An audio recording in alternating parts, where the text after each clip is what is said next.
ముఖ్యమంత్రి చంద్రబాబు నాయుడు కొన్ని ఎమోషన్స్ గుర్తు చేసుకుంటూ కొన్ని శాంతి భద్రతలకు సంబంధించి హత్య రాజకీయాలకు సంబంధించి మాట్లాడారు.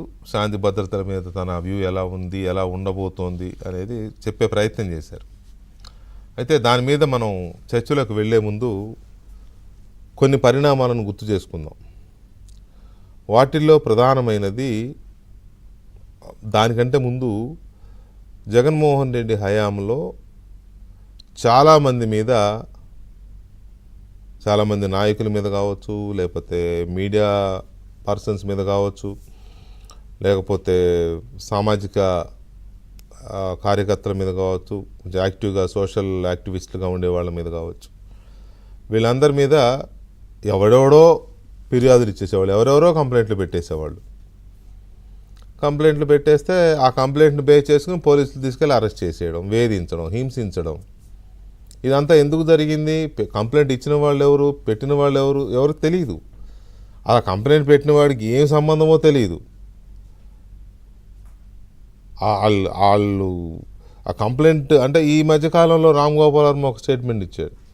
నేను ఒక సినిమా తీస్తే ఆ సినిమా వాళ్ళు ఎవరైతే బాధపడ్డారో వాళ్ళు ఫిర్యాదు చేస్తే అర్థం ఉంది, కానీ ఎవరో ఫిర్యాదు చేయడం ఏంటి అని ఒక స్టేట్మెంట్ అన్నాడు ఆయన. సినిమా అనేది ఒక మీడియం. సినిమా చూసిన వాళ్ళు ఎవరైనా ఫీల్ అయితే కంప్లైంట్ చేయొచ్చు. దానివల్ల రామ్ గోపాల్ వర్మకు వచ్చిన నష్టం కూడా ఏం లేదు. నోటీస్ ఇచ్చారు, వెళ్ళి వచ్చాడు, అయిపోయింది. కానీ ఇక్కడ అలా కాదు. జగన్మోహన్ రెడ్డి ముఖ్యమంత్రిగా ఉన్నప్పుడు చాలా దారుణాలు జరిగాయి. పోలీసులు తీసుకెళ్లి కొట్టడాలు, లేదా అక్రమంగా కేసులు పెట్టి జైల్లో పెట్టడాలు, ఇవి ఒక ఎత్తు అయితే, వేధించడం ఎంత దారుణమైన వేధింపులంటే, మానసికంగా శారీరకంగా వేధిస్తే ఆత్మహత్యలు చేసుకున్న వాళ్ళు ఉన్నారు, లేకపోతే రాష్ట్రం వదిలేసి వెళ్ళిపోయిన వాళ్ళు ఉన్నారు, ఆస్తులు వదిలేసి వెళ్ళిపోయిన వాళ్ళు ఉన్నారు, కుటుంబాలకు దూరం అయిపోయిన వాళ్ళు ఉన్నారు. కేవలం అనానిమస్ కంప్లైంట్స్ వల్ల. ఎవరికి అనానిమస్ అంటే, ఎవరికి తెలియని కంప్లైంట్లు అంటే, ఎవరైతే బాధించబడ్డారో వాళ్ళకి తెలియదు ఈ కంప్లైంట్ ఇచ్చింది ఎవరో. ప్రభుత్వానికి తెలుసు, వైసీపీ పార్టీకి తెలుసు, పోలీసులకు తెలుసు. కొన్నింటిలో మరీ విచిత్రంగా పోలీసులే పెడతారు కేసు. ఒక ఎస్ఐయో, ఒక కానిస్టేబుల్, ఒక సిఐఓ వాళ్ళే కంప్లైంట్ ఇచ్చేస్తారు. వాళ్ళే అర్ధరాత్రి ఎత్తుకుపోతారు, వాళ్ళే చిత్త కొట్టేస్తారు. వాడు జైలుకన్నా వెళ్తాడు, లేకపోతే ఎటన్నా పోతాడు, లేకపోతే సూసైడ్ చేసుకుంటాడు, లేకపోతే ఇంటికి వస్తాడు. ఇట్లా చాలా చూసాం మనం. వీటిల్లో చెప్పుకోదగ్గ ఒక ఘటన చెప్తాను నేను. డాక్టర్ కోడెల శివప్రసాదరావు, పల్నాడు టైగర్ అంటారు ఈయన్ని. ఎంత మంచి మనిషి అంటే గిట్టని వాళ్ళకి ఎవరో గిట్టరు, అదే వేరే విషయం. కానీ కోడెల శివప్రసాదరావు ఎంత మంచి మనిషి, ఎంత పేదల మనిషి.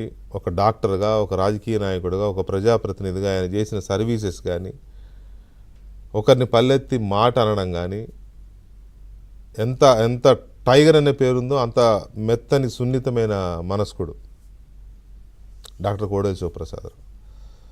చాలా సన్నిహితంగా చూసాం కాబట్టి మాకు కూడా తెలుసు బాగా.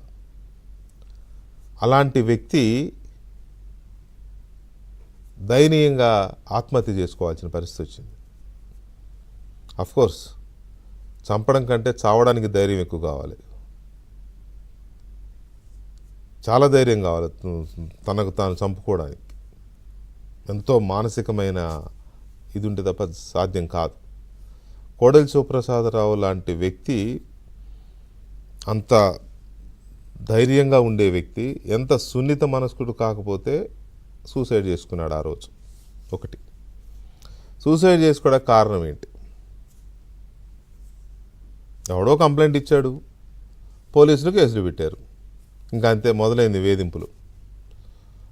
అరే అసలు ఏ మనిషి మీద మనం పెట్టాము? ఒక స్పీకర్గా, ఒక మంత్రిగా, ఒక ఎమ్మెల్యేగా సుదీర్ఘకాలం సేవలు, ప్రజాసేవలో నిమగ్నమైన వ్యక్తి మీద ఎవడో కంప్లైంట్ చేస్తే మనం ఆలోచించాలా వద్దా? మినిమం కట్టసి, ఓకే కంప్లైంట్ ఇచ్చారు, కేసు పెట్టు, నోటీస్ ఇవ్వు, అంతేగాని అంతగా వేధించాల్సిన అవసరం ఉందా అనే కనీస మానవీయ కోణం లేకుండా ఆ రోజున జగన్మోహన్ రెడ్డి ప్రభుత్వం కోడెల శివప్రసాదరావుని ఎప్పుడు చంపేద్దామా, ఎప్పుడు చచ్చిపోతాడా అని ఎదురు చూసినట్టుగా వేధించారు. అది గుర్తు చేసుకుంటే చాలా హృదయ విదారకమైన సందర్భం అది. ఇప్పుడు ఒక ఆయన వస్తాడు, ఏంటో అప్పుడేమో కేసు పెట్టాడు, ఇప్పుడు వచ్చి చెప్తాడు, నేను అప్పుడు తప్పుడు కేసు పెట్టానండి కోడెల శివప్రసాద్ గారి పైన, విజయసాయిరెడ్డిను సజ్జల రామకృష్ణారెడ్డి లేకపోతే ఇంకెవరో అప్పుడు నన్ను పిలిచి పెట్టమన్నారు, పెట్టేశాను.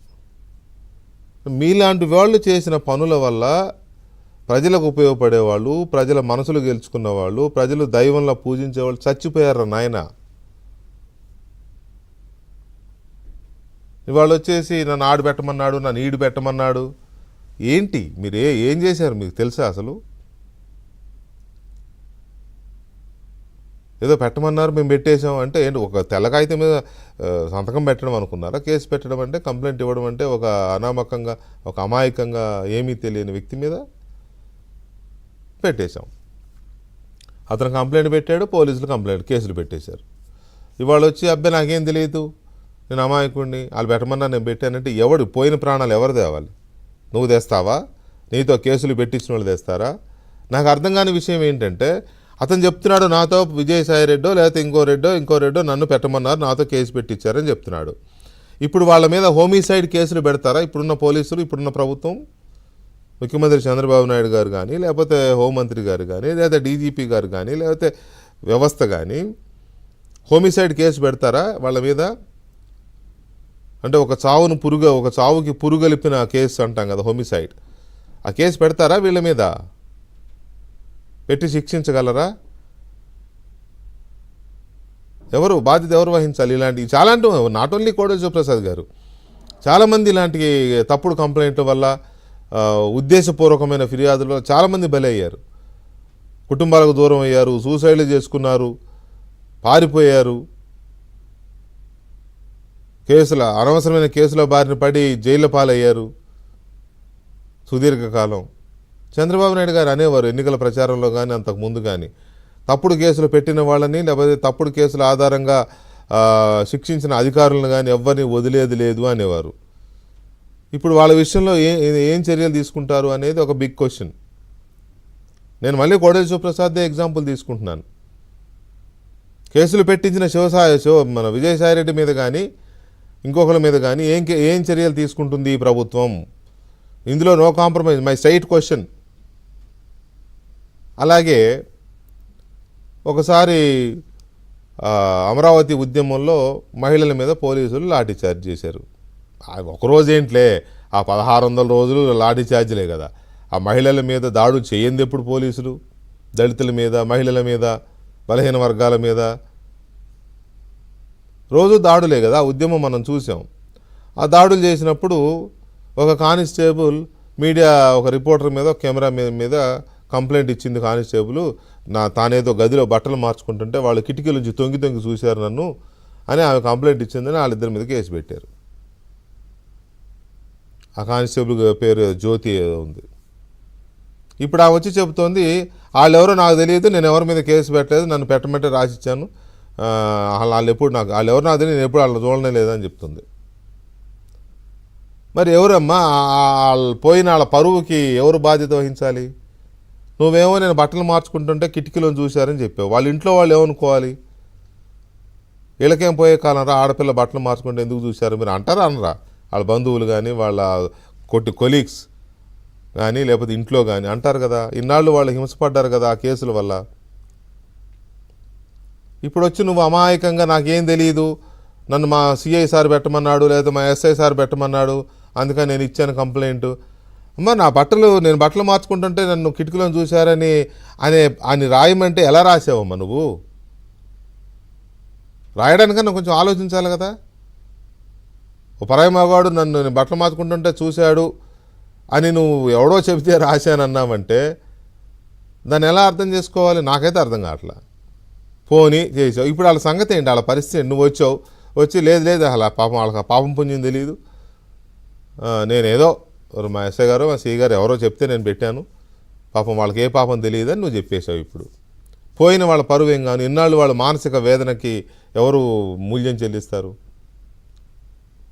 ఇలాంటివి కుప్పలు తెప్పలుగా ఉన్నాయి. గడిచిన 5 ఏళ్ల కాలం, జగన్మోహన్ రెడ్డి 5 ఏళ్ల కాలంలో కుప్పలు తెప్పలుగా ఉన్నాయి.